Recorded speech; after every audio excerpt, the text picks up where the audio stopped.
Okay. Good morning, everyone. Thank you, Martin. Yes, since we're a very small, intimate group, both there and on Zoom, so I was going to kind of talk for half an hour, and then we'll do Q&A for 15 minutes.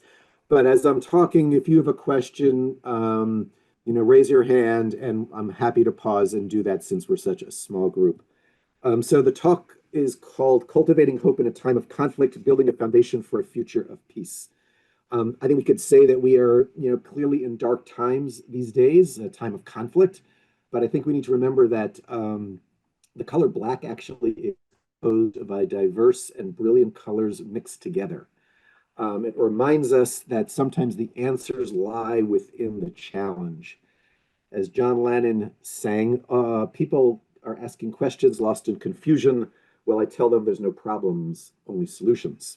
Now, Lennon isn't saying that problems don't exist, but he says when we focus only on the problems, we tend to put ourselves in a more defensive, short-term, reactive position and orientation.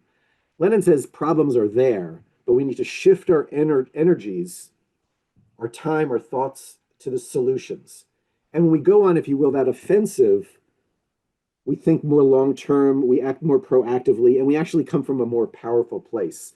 There's a similar message, actually, we know in Judaism. Every Haftorah, even the one that's selected, if it ends on a bad note, that we've noticed we always will go back a verse or two and always end on a positive note to put us in a positive place of action. So I've been involved with the Arava Institute since 1996. When its doors open, I've been bouncing back and forth between our home here in Manchester Center, Vermont. We go anywhere from 6 months to 2.5 years, and we were last there till last November. We've been there for 15 months. We actually got there September 7th. 2023, a month before October 7th. So we've lived through much of the horror of last year. And I want to talk about how we do peace in the midst of all of that. So I'm going to give kind of an overview of the Institute and then give some examples of that. But I first want to start with the words of an Arava student from 2022. A few nights ago, I was sitting outside with a few people from the Arava Institute. It was early evening, we were drinking tea, and I could see the stars peering through the clouds. It was the day after the attack in Bnei Brak. Feelings of tension hung heavy in the air. Sitting there beside me were Israelis, Palestinians, Americans. When I saw a light spread across the sky, I turned to my friend. Wow, did you see that? It was a shooting star. She said, make a wish. It was suddenly just so obvious to me. I wish for us to all to learn to see each other as humans, to bear witness to each other's pain, to hear one another's story. Less than a year ago, I could not imagine such a wish. I moved to Israel when I was 5 years old, but had never formed friendship with Arab Israelis. I was full of fear. Now I have Palestinian friends who listen to my perspective and acknowledge my pain, and I hear theirs. What transpires at the Institute is not sentimental, oversimplistic kumbaya experiences. The conversations are difficult, but we do not have the luxury to disengage. So the Arava Institute, as I mentioned, was founded in 1996. It's located in Kibbutz Ketura, literally on the border with Jordan. And its goal is to prepare future leaders from Israel, Palestine, Jordan, Morocco, and around the world to cooperatively work on the regional and global environmental challenges of the world. It was founded in the wake of the Israel-Jordan peace treaty, which had been signed actually just a few kilometers down the road from the kibbutz, and at that point still the Oslo peace process. To give you kind of a sense of that, my first year in 96, 97, Rabbi Michael Cohen, went to Gaza to do student recruitment and felt completely safe. And it just shows you how far backwards we've gone and how much more difficult and how much more important our work is. I discovered that the Institute, on that first visit in 1996, was the address of so many of my passions: peace, the environment, cross-cultural learning, kibbutz living, desert living, and which is why we've been going back and forth. I opened up our first office for Friends of Arava in our room back there in 2001. We now have a large office, Friends of the Arava Institute, with many, many people working, located in Newton Center, led by Rachel Calico, our CEO. Ideally, our student body is 1/3 Israeli Jewish, 1/3 Arab, meaning Israeli Arab, Palestinian, Jordanian, Moroccan, and 1/3 the rest of the world. About half of those are from the United States. So please think of your children, grandchildren, nieces, and nephews if they're looking for a study abroad option to send them to us. They get a transfer from Ben Gurion University that then transfers back to wherever they happen to be studying.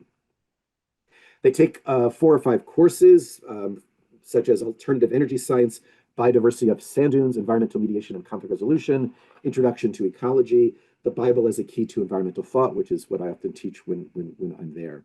We also do environmental touring. We put on, if you will, our green glasses and look at the region from an environmental perspective. So what I want to do is give you some visuals. So I'm going to share my screen and show a short video so you have a visual of what I'm talking about here. Welcome to our campus. אפשר ממש לעשות פה מלא דברים. זה הקומפוסט. רציתי להראות לכם את הגינה. This is the lounge. روح على المشروع هون بنفع تشوفه. هاي غرفتي. أقعد على اللابتوب وأدرس. Cool to be in a place where all your friends live 20 feet away. It's nice to see everyone. We're doing an interview. אני קשת. I'm from the United States. عرفت عن المخون أو لا؟ إسرائيليين فلسطينيين ولا من العالم كامل في نفس الكلاس. عندهم واحد مشكل global warming, climate change, water management في الميدل إيست. Going to talk about a different way to produce gas, but it's anaerobic digestion.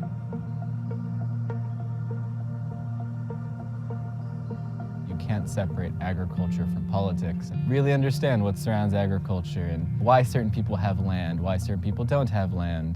كثير بحب الناس. في المعهد نفكر كيف بدنا نكون كمجتمع أقوى. עשיתי מחקר על חול, קורס בגיאופוליטיקה. אתה לוקח חומר שאנשים צורכים, מה הפוליטיקה שמעורבת, מה הכלכלה שמעורבת, מי מרוויח מזה. Learn about water resources and transboundary water management. There's no land to fight over if it's impossible for people to live on it. ناحية اجتماعية كتير كبرني يعني في ناس بتقول لي أنت كبرت كم من سنة بس جيت لهون I'll check out. Stop. So many different people from so many different places. It really brings people together and work and eat and live, and it's unavoidable.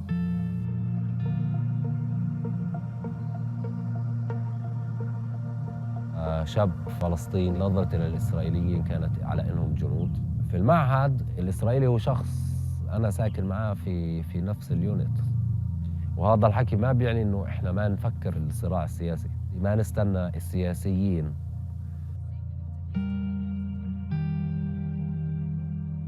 לשמוע על ההיסטוריה שקרתה פה מנקודת מבט אחרת, זה יצר תמונה אחרת לגמרי של מה זה להיות פלסטיני. الحياة هنا كتعلم أن الكوميونيتي working together هي أحسن حاجة. The best way to describe this place is it's indescribable.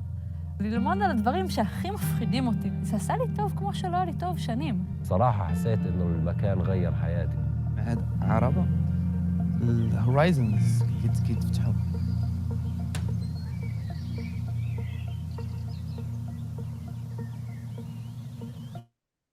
So we have an academic program, but we also, 2001, we established a number of research centers. So we also have a Center for Renewable Energy and Energy Conservation. Some of the highest solar radiation in the world is actually located a few miles north of Kibbutz Ketura. And actually the first solar fields for electricity were established at Kibbutz Ketura in 2011. We've been using solar for hot water for decades in Israel, but not till 2011 for electricity, and that was all done at Kibbutz Ketura. And actually, the Arava Institute provided the offices for Yossi Abramowitz, some of you may know from the Boston area. He and I worked together to start the Arava Power Company. And still today, there's an office in that building known as the APC room, which is where all of that was established. Very historic. In addition, that field, we have 2 fields of the kibbutz. They are the first self-cleaning solar field panels in the world. And if you think about like a car wash where they've got those rubber things that go over the cars and clean them, but think about without water, and it takes off the dust and the sand, it increases the solar output by 30%. Now, my question to you is, do we do that at the beginning of the day or the end of the day? About the beginning of the day, because you get some kind of a deposit from moisture overnight. Okay, you're right. Because of the deposit of water overnight, we actually do it at the end of the day when that's all dried out. So we actually do it around sunset every day because whatever sand is there is really, really dry. Because in the morning, if we did it, you're absolutely right. Because of the moisture, we would kind of just smear it on the glass. So we do it at the end of the day. So that's the Center for Renewable Energy and Energy Conservation. We have lots of other projects related to that, including with our Center for Sustainable Agriculture, a agrivoltaic experiments where solar panels are above the ground, raised, and below you've got land. One of the things that we've learned, even though Ben Gurion said we should make the desert bloom, is we want to lessen the environmental impact that we have. So if you can grow things that don't want full sun under solar panels, you're reducing by 50% your environmental footprint on the desert. And so we've starting doing experiments with growing agricultural products under the solar panels with our Center for Sustainable Agriculture that some of you may be familiar with. Dr. Elaine Soloway, who founded it, is now retired. The famous Methuselah date tree, where she was given date seeds from Masada some 2,000 years ago, grew them, and was able to pollinate them. And I can certainly tell more about that story later on. But sustainable agriculture and a lot of the plant shrubs and bushes that we do experiments on have medicinal qualities as well at the Institute. We have the Center for Transboundary Water Management run by Dr. Clive Lipchin, who's become really one of the world's leading experts. Water in particular, I mean, one of our phrases at the Institute is nature knows no borders. Water in particular is a great example of that. When I'm drinking a glass of water on the kibbutz, I don't know where that water has come from, the Jordanian side or the Israeli side of the aquifer. Most days I ride my bike to the Israeli-Jordanian border. There's sand dune, it's just gorgeous, it's quiet. And in the when we're out, the clouds usually go from the west to east. And when those clouds get to the Israeli-Jordanian border, they just keep going. They don't go through passport control. Nature knows no borders, particularly when it comes to water issues. And water is a crucial issue in that part of the world where it's already hyper-arid where you are in the desert. And with the climate crisis, the extremes of dryness, and when it does rain, it's intense, is making water even more of a challenge as well. We also have our Center for Arid Socioecology Studies, which studies the Arava Desert in and of itself. And we have the Center for Climate Change Policy and Research addressing that great challenge of humanity right now, climate change. So I want to pause again so you've got some visuals of what some of our research can look like. This is one of our amazing alum in the project that he's doing. أهلا وسهلا, welcome to الفرع. Welcome to الفرع Atid Comprehensive School.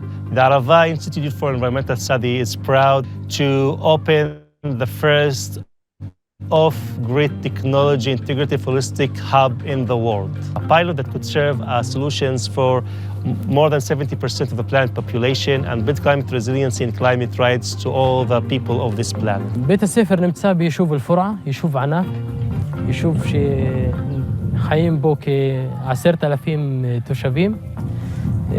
בית הספר, היישוב כולו, אין בו מוסדות של המדינה, מוסדות רשמיים, חוץ מבתי הספר.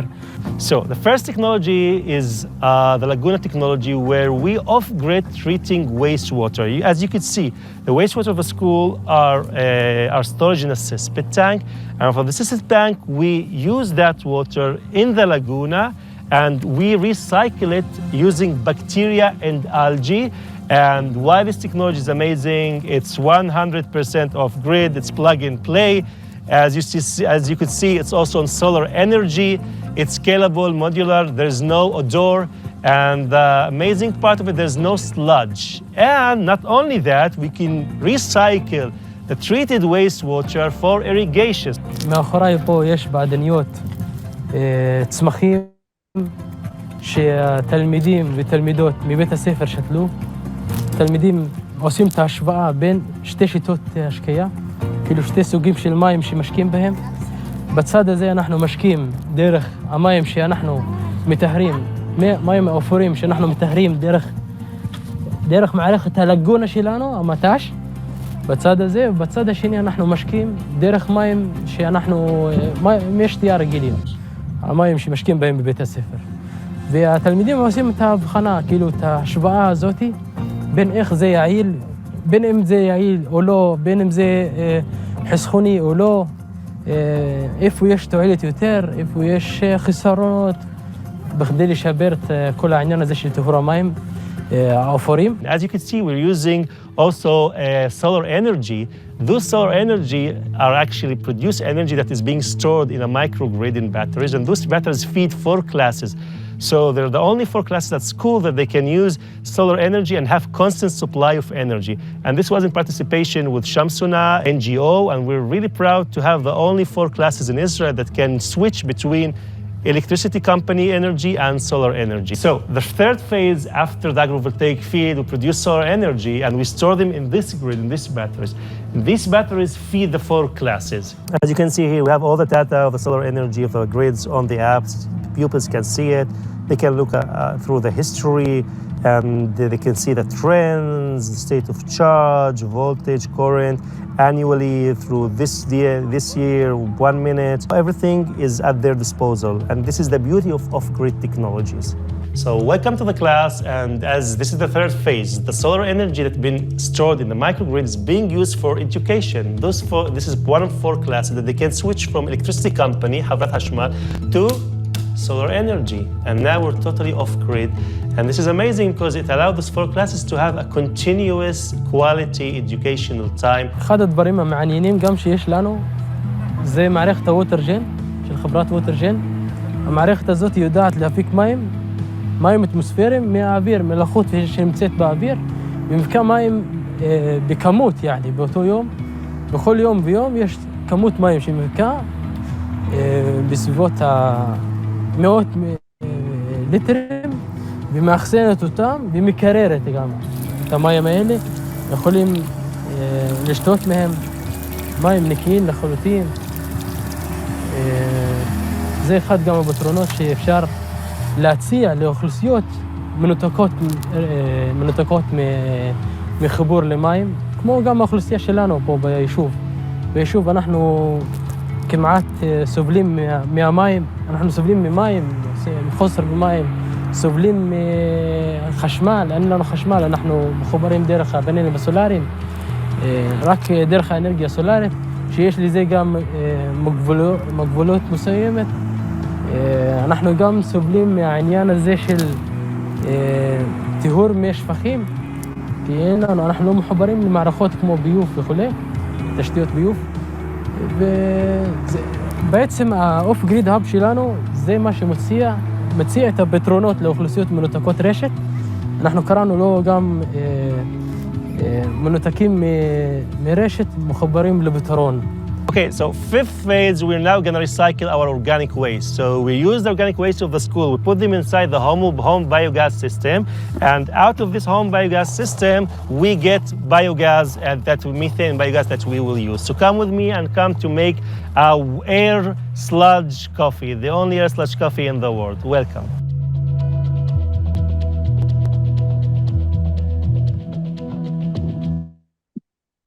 Yeah, I may have missed it, but where is this location that we see? So Al-Fura is a Bedouin town just south of Beersheba in the northern Negev desert.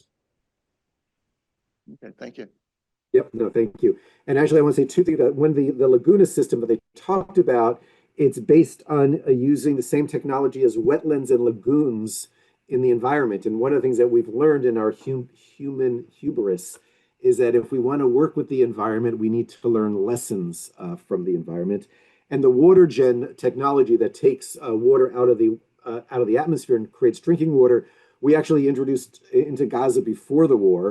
And we're actually still working in Gaza now. One of our other centers is our Center for Applied Environmental Diplomacy, where we are applying, because we're Track 2, which is a non-government organization, so we can be a bit more fluid in how we do things, unlike Track 1 and governments that kind of play in this very narrow chess match. And we've had lots of successes over the years. And so we established a Center for Applied Environmental Diplomacy that has allowed us to do that kind of work, including even to this day in Gaza. We have a program called Jumpstarting Hope Gaza, where we're working with our Palestinian partners there and bringing off-grid decentralized water and energy technologies. And I will say that Delmore, who are partners there, they insisted that one of the kitchens that we set up and a meeting center be named after Vivian Silver. Vivian Silver, as you may know, was one of the founders of Women Wage Peace, this amazing organization of Palestinian and Israeli women waging peace. She was brutally murdered in her house on October 7th, and our Palestinian partners insisted that we name the kitchen and the meeting center after her. So that is in Gaza today. So what I'd like to do now is kind of share some vignettes of life at the Institute, both in the past couple of years, but also particularly this last year.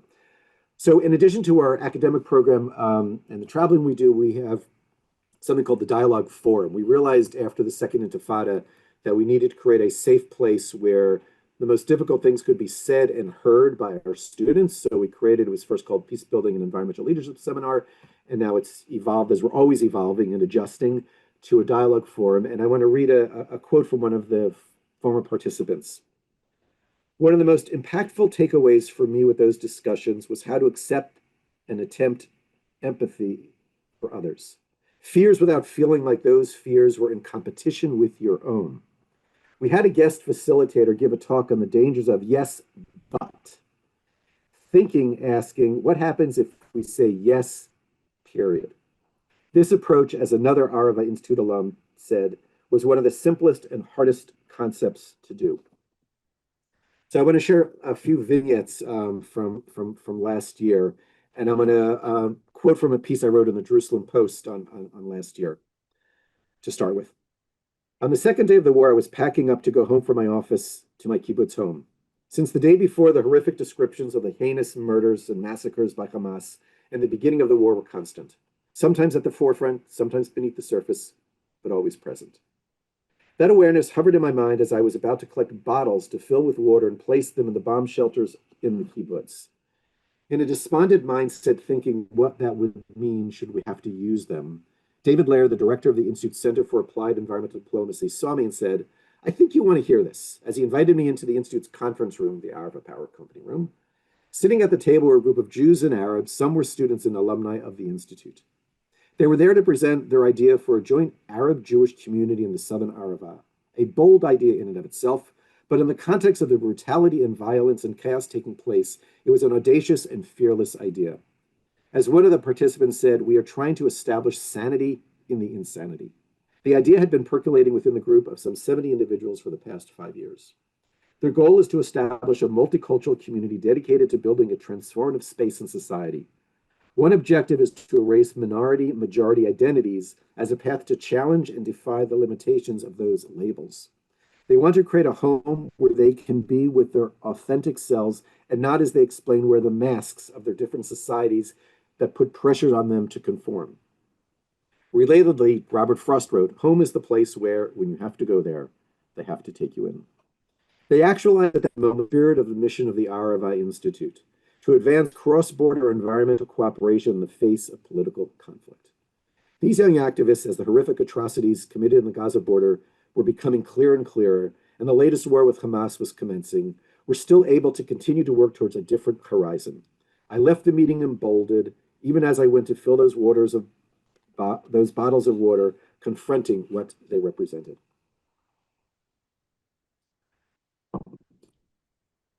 At the beginning of the war, 3 of our students were called up to serve, and there were 3 very different reactions. One of them kind of put on his army fatigues, manned up, and headed off. The second found as much alcohol as he could, drank till he blacked out, and then somehow got up the next day and went to fight. The third couldn't sleep. He was in and out of his bed all night long, not knowing what to do, worried, and the other students were there comforting him. And at one point in the middle of the night, an Israeli Arab, or Palestinian Israeli, as many are called now, who don't serve in the Israeli army, as you know, they don't really know from it, but have perceptions of what it's about, turned to him and said, don't worry, it's going to be okay. And this Israeli, who's about ready to send off to war, snapped at him and said, how dare you, have no idea how scared I am and what I'm going to go through. And for this Israeli Arab, it was this awakening, because he always assumed any Israeli with the green uniform and the gun was macho, not scared. And he saw a vulnerability that he had never imagined in that aspect of many Israelis. And so he saw Israel in a different light, and it also enabled him to be more vulnerable in what he shared with that student and others. And that's one of the things that we are able to do at the Institute, is open those doors of vulnerability. At the beginning of the war, we worked to get 2 of our alumni out of Gaza and their families, as well as the mother of one of our alumni. It was not easy at all. And something that was been lost in this whole experience was Egypt was charging between $7,000 and $10,000 extortion money per person to get them out of Gaza, and also make sure they wouldn't stay in Egypt and move on.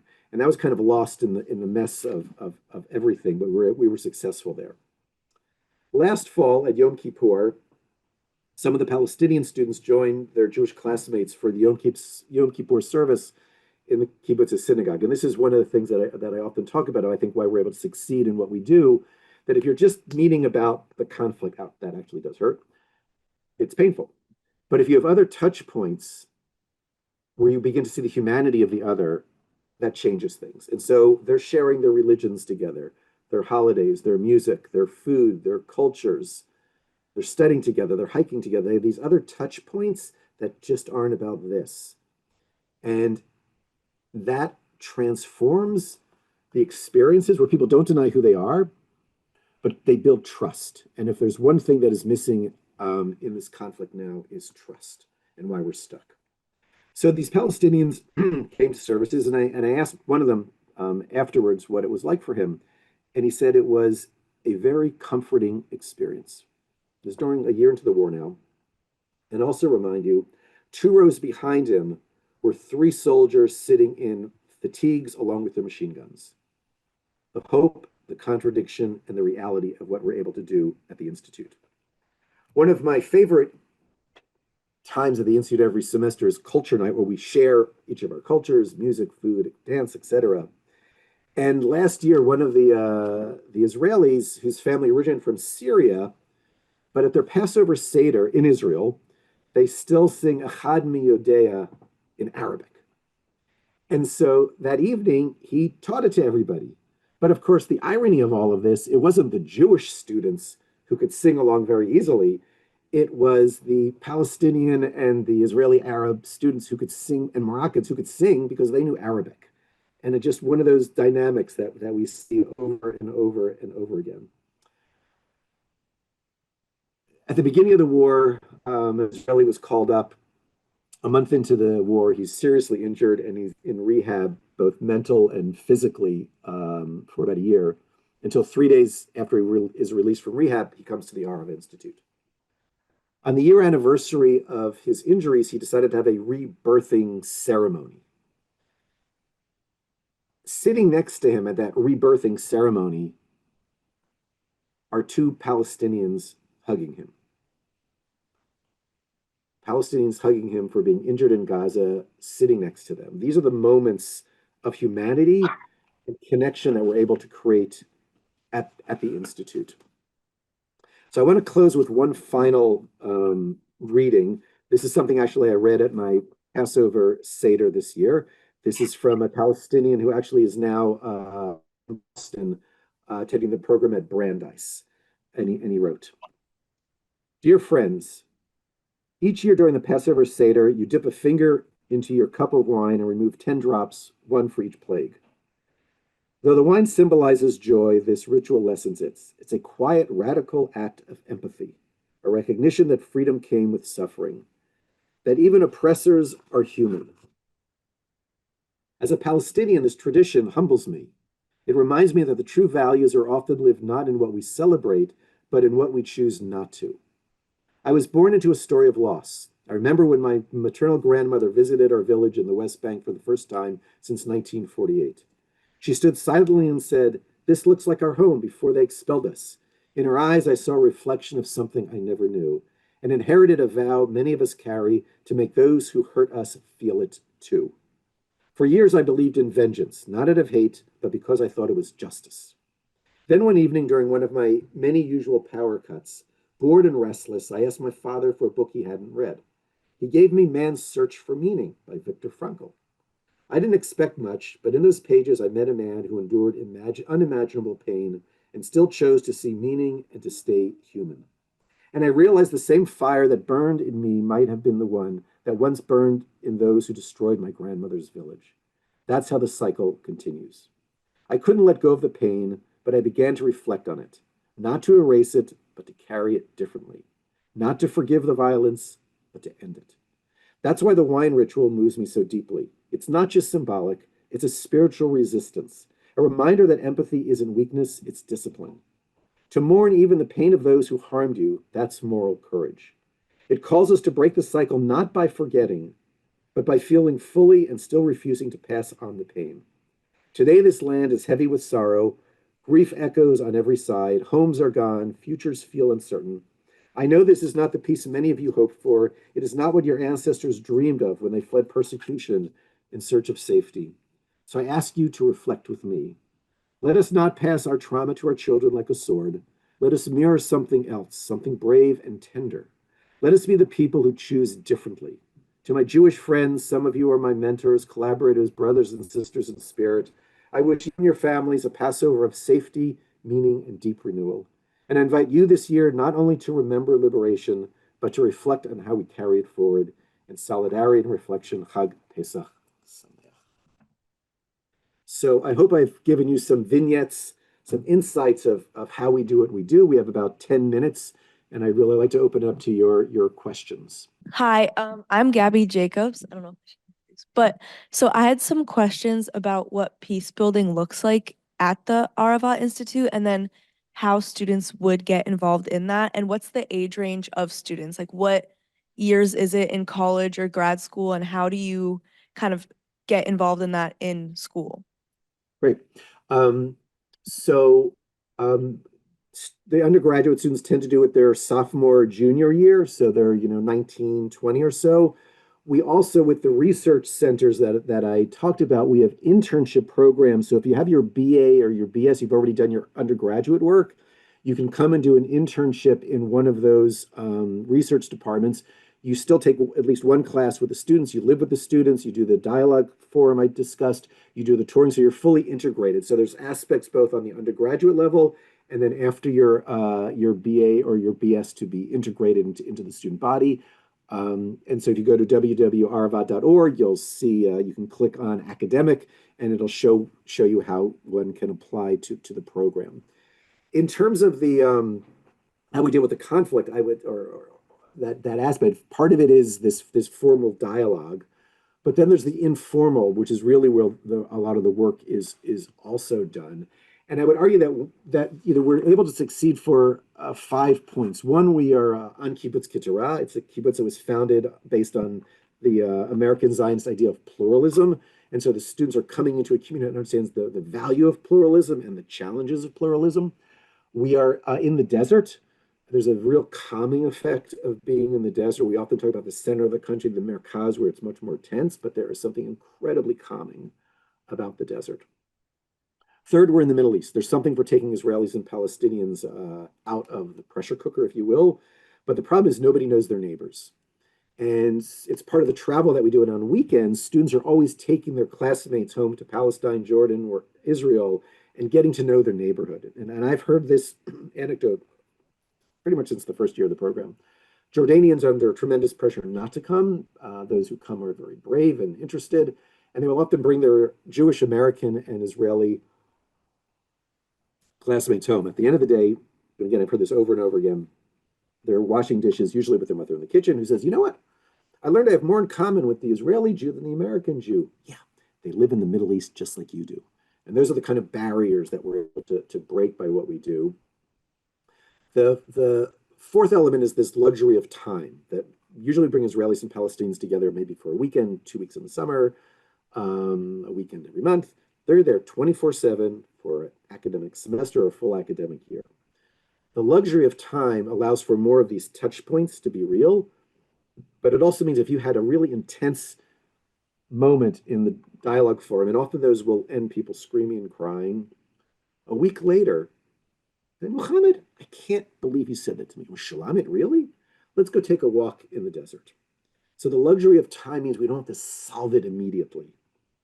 And that is a tremendous aspect that we have that many other programs don't have. And then the fifth is about the land itself. When we look at the land of which the conflict is over from the perspective of geopolitics, we see lines, borders, walls, and divisions. When we look at that exact same piece of real estate from the perspective of the environment, those realities are there, but you're able to nudge them aside for a moment and look at things differently because, as I said earlier, nature doesn't know from borders. It forces you to work with the other from that environmental perspective that then allows you to go back and deal with the geopolitical issues. Thank you. Scott had your hand up, I believe. Yeah, thank you very much. First of all, I just want to thank you. I mean, you've got so many wonderful stories here that I really appreciate and sharing those today. And they're kind of two areas. One, I'm thinking, one is this whole set of science and understanding, everything from water filtration to agrivoltaics. And the other is sort of this dialogue, and they actually, they overlap as you're making the point here to a certain extent. I'm wondering, if you're doing the Arava Institute, doing any presentations like you are now, sort of on a regular basis. I'm thinking, I regularly attend the SPNI, the Society for Protection of Nature in Israel. They do series on bird watching, and it's wonderful to hear those stories and, talk with people there. And there's people from all over the world that attend those sessions and learn from there. But there's sort of two kind of strands here. One is sort of, having these sessions with the students that are actually studying this, and they can talk about research and what they're doing, and which is kind of amazing to learn about. Yeah, and a lot of interesting stuff that you're talking about there, but also these dialogue spaces that people can share with others. And I don't know if that would get overwhelming if people have to do dialogue or sessions every 2 days with people outside the country, but sharing some of that would be sort of fascinating and really warming for, I think, a lot of people these days to see that and hear about that directly. So I don't know if that's something, those kinds of sessions or something that you guys are doing, or, if not, maybe that's something to think about. I think by the way, I think that's a good fundraising mechanism too. Thank you. Yes, and by the way, I should mention with the decimation of USAID, we lost 23% of our funding in one night, $1.29 million.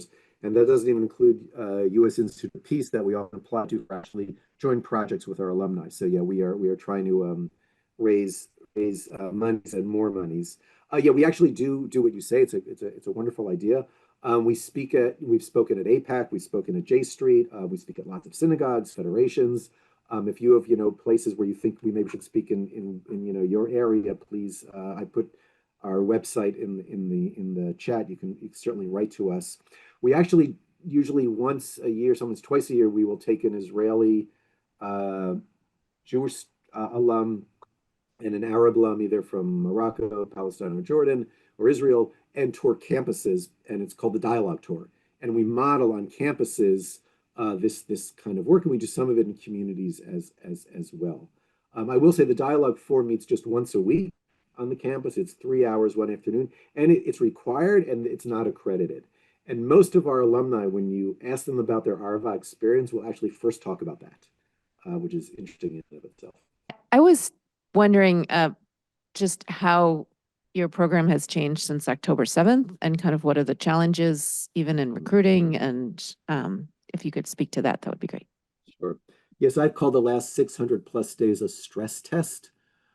So it's certainly been more challenging for us. I will say, unfortunately, we've been through variations of this before. We've had other wars in Gaza, we've had wars in Lebanon, nothing though. So we're kind of ready for it, used to it on some level, but this war is a completely different level. And so the discussions have been more intense. The soldiers being called up is not always an easy thing for them or for the students left behind, or when they return to deal with. So there's some pretty intense conversations about that. Recruiting has become more difficult in the United States, certainly until I think this fall will be okay, but the last 3 semesters, U.S. universities have not allowed students to study in Israel. Students can do it as interns because they're after college, so we were able to do interns. So those numbers are down. 2 of the last 3 semesters, the Israeli authorities have not allowed given permission for Palestinians to study with us. We have Palestinians who live in Israel are Israeli Arabs, so that the 1/3, 1/3, 1/3 that we try for is much more difficult to maintain. But we keep pushing forward and hope those numbers will go up. But I will say something interesting, that we lost none of our Jordanian or Palestinian partnerships in any of our research projects. And actually, in the midst of this mess, this horror, we had other Jordanian and Palestinian organizations reach out to us because of the reputation that we have for how we work together in those partnerships. Thank you. Pam?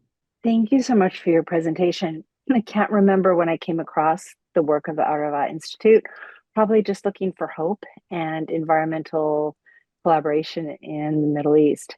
I'm going to be presenting at the next session about the work that I'm doing in the US, and I've had a rocky month because what I do is I organize trainings for youth and adults on the climate crisis. And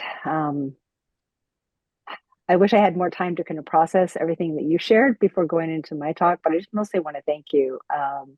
But yeah, I'm, trying to balance the needs of churches that may not be very strong in the environmental movement, but to get them there, LGBTQ folks, Muslim folks, Jewish folks, and it's really been amazing and wonderful, but sometimes challenging. So as people come in, but thank you for presenting. Yeah, thanks. And it made me think about one thing. I'll close here. Something I've been talking and writing a lot lately about the asymmetry of the sensational, that the violent and the negative, bombastic gets most of the attention in the world. And it's a reality. I don't want to deny that at all. But there are 160 organizations like the Arava Institute and the Alliance for Middle East Peace, and a whole bunch have sprung up of Israelis and Palestinians working together these last 600 plus days. And they don't get enough attention. And so people's perceptions are only the negative and the bad, again, which is a reality, but it's not the total picture. In Hebrew, the word for truth, emet, is more or less the first, middle, and last letter of the Hebrew alphabet. That is, truth should be all-encompassing. Sheker, which is liar, shin, kuf, resh, it's 3 letters together because a lie tells us only part of the picture. So when we're only being fed the negative, we're actually being fed a lie, and it becomes a self-fulfilling prophecy because people go into the fear mode, which is good because we want to survive, but it's on a hyperdrive without the anecdote of the other stuff. And it's so critically important that we remind ourselves and find and search for those other stories. And that's why one of the many reasons why this work is so vitally important today. So thank you for coming. www.arava.org is in the corner there. You feel free to reach out to us. But I really want to end now because I don't want you to be late for your next session. So thank you for coming and have a good rest of the day.